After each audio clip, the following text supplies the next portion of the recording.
Share क्या होता है? अंश। क्या दूसरा क्वेश्चन जो रहेगा सो अंश क्या होता है? अंश क्या है, इसके विशेषता बताएं।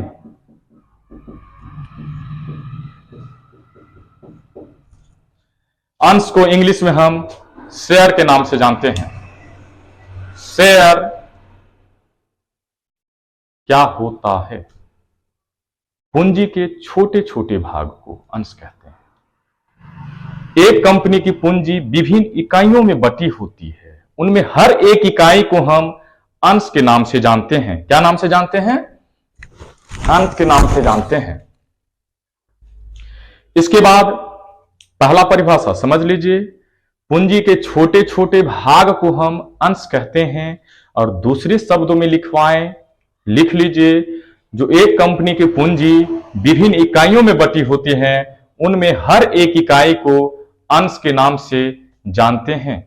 अगला क्वेश्चन इसमें रहेगा कि जो कंपनी का अंश के विशेषता को बताइए। अब अंश को विशेषता जानने से पहले आप ये जान ले, जो अंश भी दो प्रकार के होते हैं। एक होता है इक्विटी शेयर, दूसरा होता है प्रेफरेंस शेयर।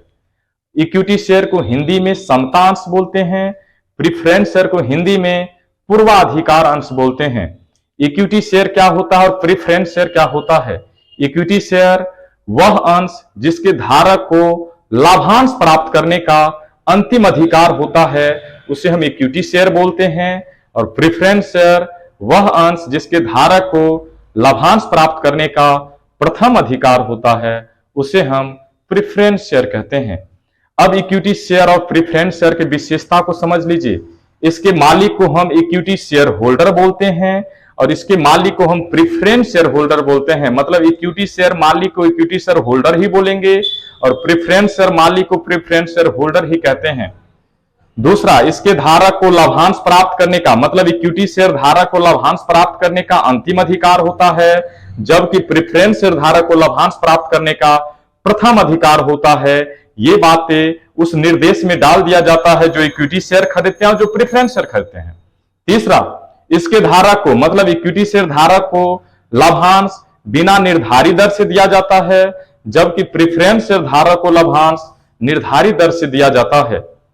अगला, इक्विटी शेयर धारक को पूंजी प्राप्त करने का भी अंतिम अधिकार होता है, जबकि प्रेफरेंस शेयर धारक को पूंजी प्राप्त करने का प्रथम अधिकार